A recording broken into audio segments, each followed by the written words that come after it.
It's raining. I love the rain. Hello, my name is Michael, and this is Crossing Colorado. Sorry for the lighting. It's you can only do with what you got.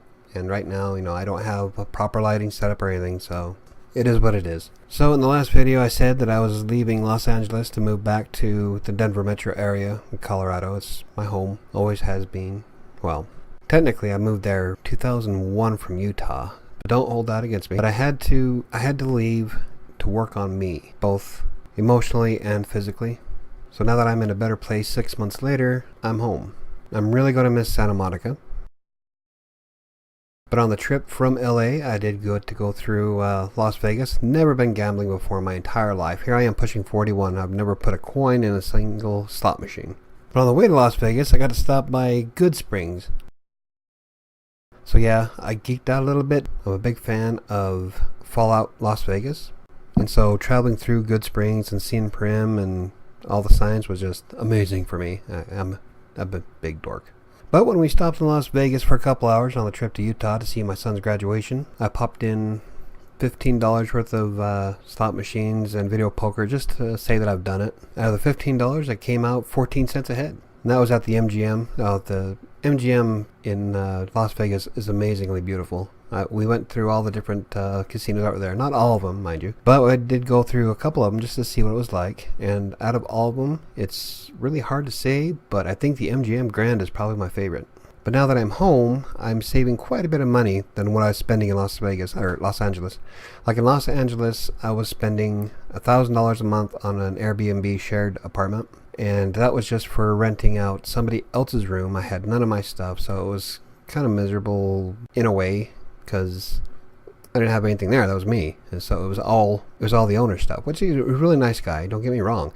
But there's something about having your own space and having your own room where you can just slap up anything you want. You don't have to worry about people looking down at it, Like, I love my posters. I got a big Wolverine poster I hope to bring home. Stuff like that, And you can't really do that in somebody else's house, and then, I don't know.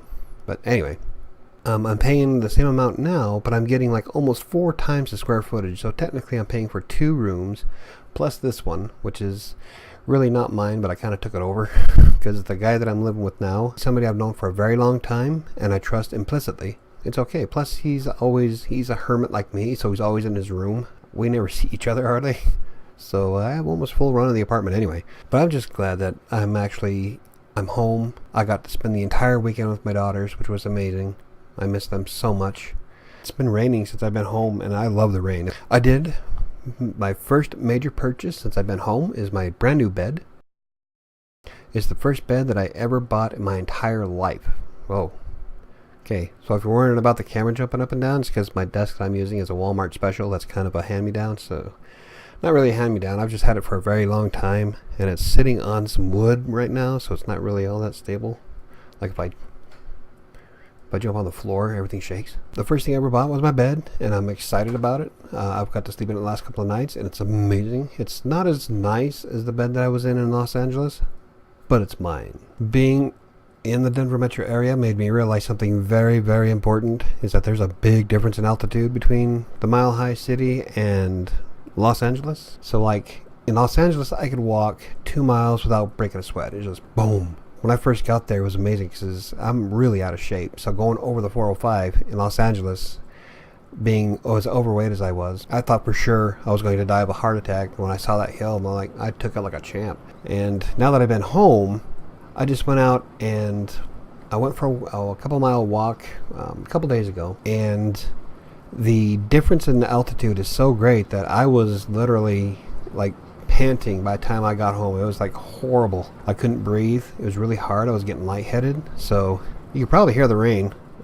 It's amazing. I might go out and have a cigar in it. Makes me realize that I have to take it a little bit more carefully when I'm doing my exercises and stuff, because I can get winded a lot faster now, being at a higher altitude, until I acclimate back to being a Coloradan. But I'm fairly sure it'll be alright. It'll take a little bit. When I first moved up here from Utah, it took me about 2 weeks to get used to the altitude.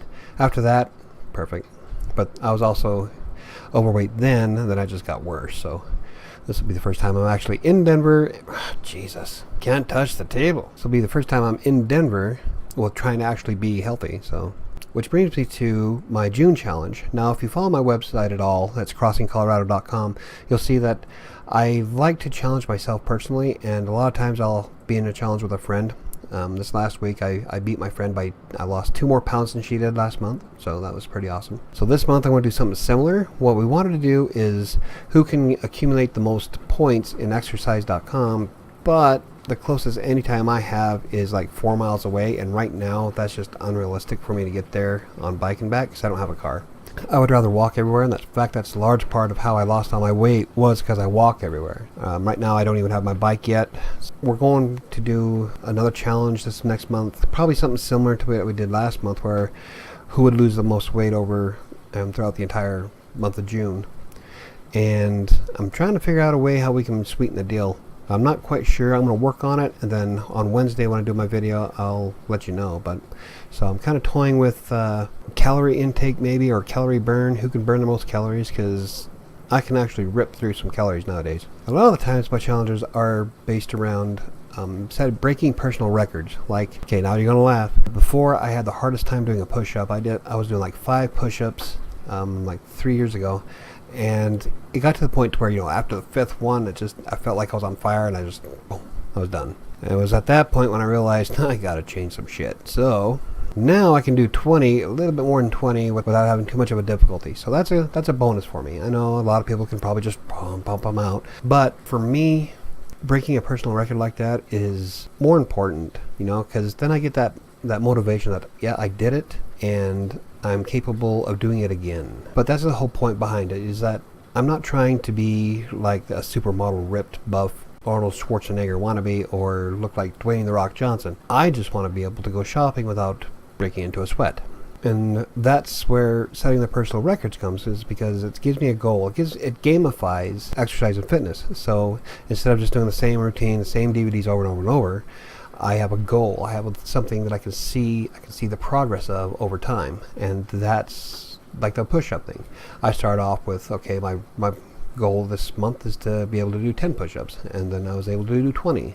So I could probably do more if I actually set it to it. In fact, that's going to be one of my goals for June, is probably doing more record-breaking stuff for me personally. Another part of the fitness challenges that I give myself and my friends is keeping your calories in the green using MyFitnessPal. Now, MyFitnessPal is an amazing tool.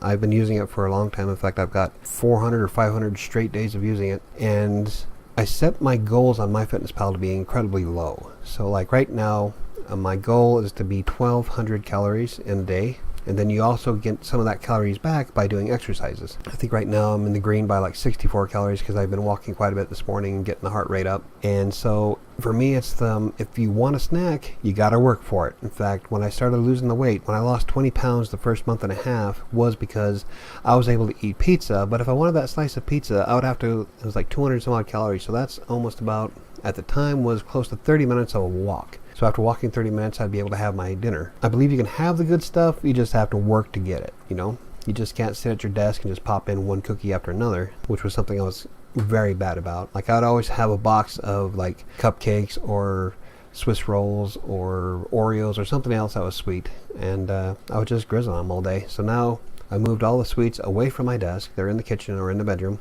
which I'm hardly ever in my bedroom at the moment. But keeping them away from me helps me maintain that, so they're not there, so I can't just eat over and over and over. And the biggest thing is increasing the physical activity. Like before, when I weighed 287 pounds, I spent most of my day just like this, sitting in front of a computer. I work and play 16 hours a day sitting on my ass, and it got to the point where my heart was starting to fail. I was miserable.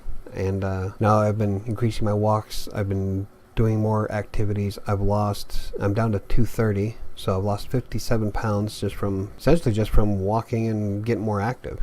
I still eat the same shit that I normally ate, but I eat less of it. I take more of a Buddhist approach to eating better. What I mean by that is that I believe you can still have like cookies and stuff, but instead of an entire row of Oreos, a serving size is just 2. If you stick to correct portion sizes, then you can actually have quite a bit and still drop the weight and feel better about yourself. This is probably the best I've felt in years, in more than a decade. And to include more healthy foods. Like, I can still have my Oreos and shit, but I also started eating more vegetables, more fruits. Like one of my favorite things I love to cook, and I'll be doing my recipe for it, is Kung Pao chicken, except for peanuts because I can't really chew them at the moment. So I have like the chicken, water chestnuts, onions, green peppers, a whole 9 yards, and it's awesome. You know, I love to cook. It's very therapeutic. So adding more healthy foods to the mix is definitely a bonus. You can't just say, well, I'm going to do 1,200 calories today, so that gives me 6 cupcakes I can eat all day long. That's not going to happen. You're still going to feel like crap afterwards. I'm not a nutritional expert. I'm obviously not a fitness expert, but this is what's worked for me for quite some time. I've lost quite a bit, and I still plan on dressing up as Captain America for Halloween. So anywho, that's it for today. I hope to get the lighting fixed soon, and hopefully you'll stick around. And if you like the video, hit the like button. If you want, hit the subscribe. It'll help me out. But for now, I'll see you Wednesday.